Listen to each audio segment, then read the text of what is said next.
If you look at a short-term basis, gold has basically gone parabolic or an exponential function for a very short time.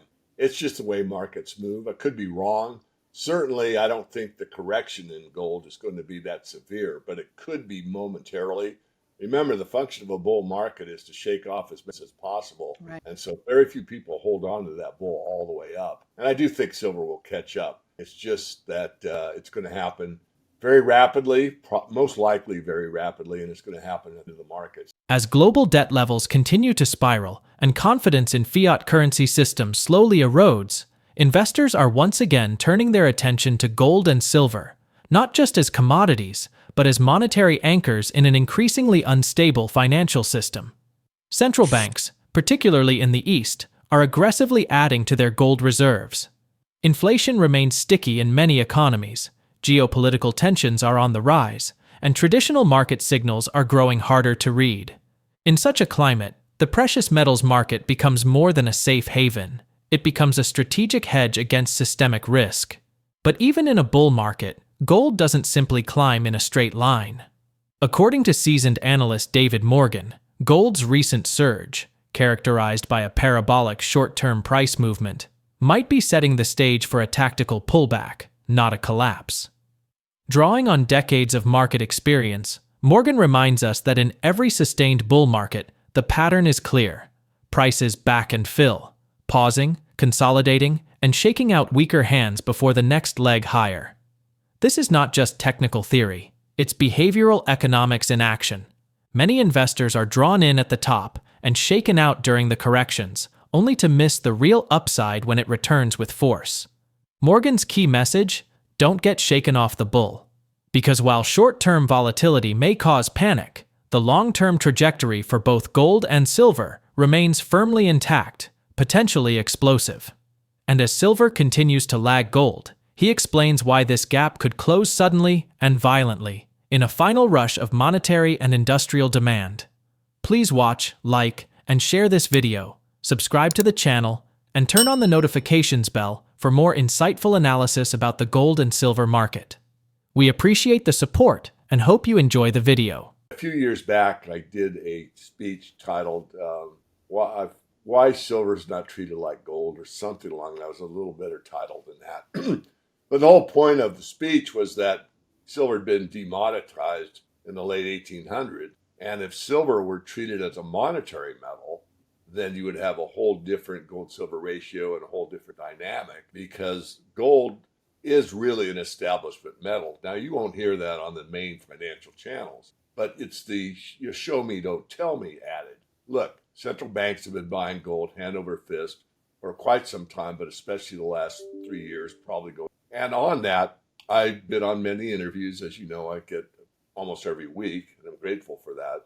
But I was probably the first, I believe the first, to say the run to gold has begun. And that was around the $2,000 gold level. And I said the reason the gold run has started is because the central banks are buying in such large quantity, relentlessly. And that the run to gold starts with a very benign walk, kind of a shuffle, then a full walk, and then a brisk walk, and then a light jog, a full jog, a slow run, a fast run, and then a sprint. And that's the analogy for the run to gold, going from the stealth mode where only the smart money central banks are buying it like crazy, and the public is ignoring it, not even aware of it. So now we've gone into probably the brisk walk phase, and the public is waking up, but they really aren't participating. So coming back to silver, if silver held the esteem that gold does within the established banking system, treated as a monetary asset, a reserve asset, it would be a different story. That was the whole point. But overall, an incredible climb for gold. Do you think that the metal is finally liberated? That's a tough one. It's an opinion only, Danielle. I can't give you a fact, but it's certainly acting that way. Silver has acted that way as well, but it's rare. When we had the 2011 high, when we got around the 30 level or so, I mean, we quickly went to 50. And that was basically the paper traders got beaten for a while, a short while. Gold is a bigger asset, again, widely based. And I think part of it has to do with this Fort Knox situation where we're going to go audit Fort Knox. Whether we actually remains to be determined, but I think there was a scare in the market where the cover ratio for paper to physical was a mismatch. And so a lot of gold was coming in one direction to kind of fill the shelves if it was required. That's my guess. So I would lean toward the idea, yes. But I think it may be a temporary event. And I honestly think you may be asking me, but I think we've topped out in gold for a little while. I think we may see this summer just kind of go sideways to down. That's kind of a minority view. It's a contrarian view within a contrarian asset. But why are the elites so tied to fiat currency? Why can't they accept gold and silver? well, it ties their hands. You cannot, create it out of nothing. It's not a digital world. It's a physical world, and it's a limit. And of course, you can have inflation under a hard money system. It's happened. When you get a huge gold strike, the money supply increases. I mean, the conquistadors in South America in the old days got all kinds of silver, and it caused inflation. It's an increase in the money supply is the true definition. But overall, in the long term, there's nothing that really works as well as a bimetallic standard. And this is why silver is really important for a hard money standard. I'm going to digress a moment, but there's a paper out called Gold Standard equals Fiat in Disguise. Mm-hmm. And this gentleman talks about a gold-only standard always with fiat only. And there's no limit on a gold-only standard once it flips to fiat or a fiat equivalent. How many dollars does it take to buy an ounce of gold? Go back to 1913. Silver's demonetized officially in 1873. So in 1913, it was $20.67 the ounce. Now it's almost $3,500. What happened? If it's a constant, the dollar paper would be the same amount today.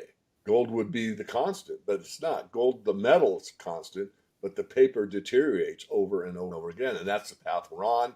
And we're going to get to the end of that game here in the near future, in my opinion. What David Morgan makes abundantly clear is that the gold and silver markets are not just about price. They're about policy, power, and perception. For over a century, gold has maintained its role as the quiet cornerstone of monetary stability, largely because it suits the interests of central banks and the legacy financial system. Silver, on the other hand, has been systematically stripped of its monetary identity, relegated to an industrial commodity despite its long-standing role in monetary history. This demonetization of silver, which began in the late 1800s, has skewed the gold-silver ratio, masked the true value of silver as a financial asset, and created a distorted marketplace, one where silver remains undervalued and underappreciated by the broader public. But beneath this manipulated surface, the cracks are beginning to show. Morgan argues that the recent surge in central bank gold buying isn't just a trend, it's a signal, a quiet vote of no confidence in fiat currencies. He believes we're already deep into a stealth bull market for gold, what he calls the brisk walk phase, where the smart money is moving decisively while the average investor remains distracted or unaware. At the same time, he warns that fiat dependency is no accident.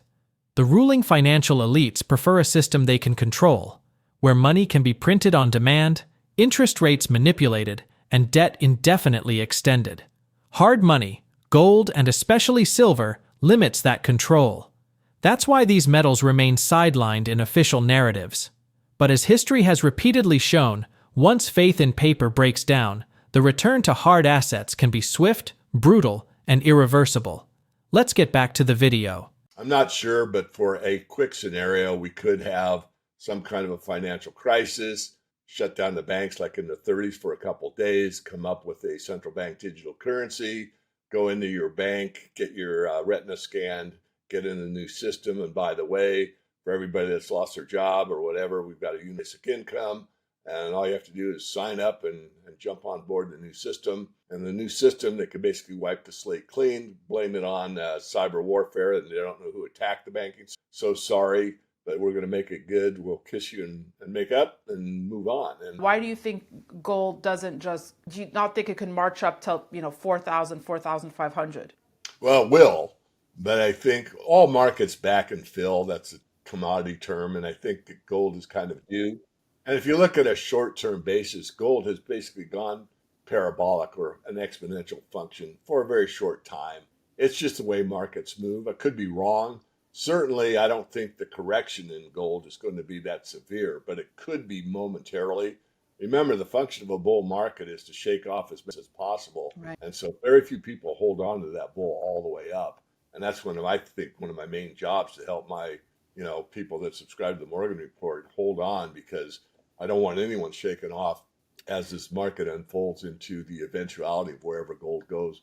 And I do think silver will catch up. It's just that it's going to happen very rapidly, most likely very rapidly, and it's going to happen into the market. So gold's going to lead for a while longer, and then silver will start to catch a bid and move on. Once we get above $50 silver, and I believe strongly that we will, then what silver really holds. I would like to point out in that video, the Achilles heel, silver's the Achilles heel, that I go on and on about what we discussed, but near the end, I talk about what's the most important. And I said, all that aside, no matter how much real money you have, gold or silver, it pales against freedom. And without freedom, it really doesn't matter how wealthy you are, because it's priceless. And I make that point because it's probably the most important thing to me, and I think it's the most important thing to a lot of sound money advocates. And I want people to really, really think about that. I made that video 13 years ago, and I was seeing ahead, and the thought I saw was where we are now, which the central bank digital currency that's being proposed all over the place is an absolute totalitarian control mechanism with technocracy and an AI backup that's going to basically control our lives. So I just wanted to say that as a final thing. I'm not trying to scare anybody, but freedom isn't free. It takes diligence. We have to be able to push back. We have to be able to stand up, and we have to be able to... As David Morgan rightly warns, this is no longer just a discussion about where gold and silver prices are headed. It's about the bigger picture, one that many of you watching have seen unfolding for decades. You've lived through the end of Bretton Woods, the inflation of the 70s, the financial crisis of 2008, and the quiet, steady erosion of the dollar's real value. You understand that when governments talk about stability and innovation, it often comes at the cost of something far more valuable: freedom. We now stand at a crossroads.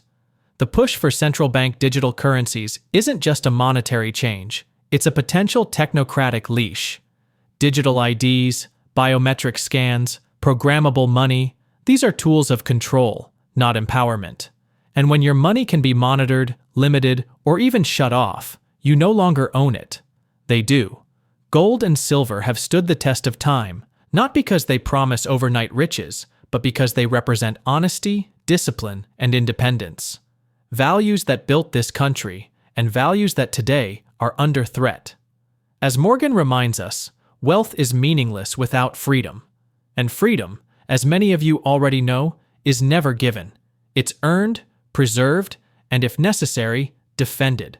So if you see what's coming, and you feel it in your gut, don't wait. Protect what you've worked for. Protect your family's future.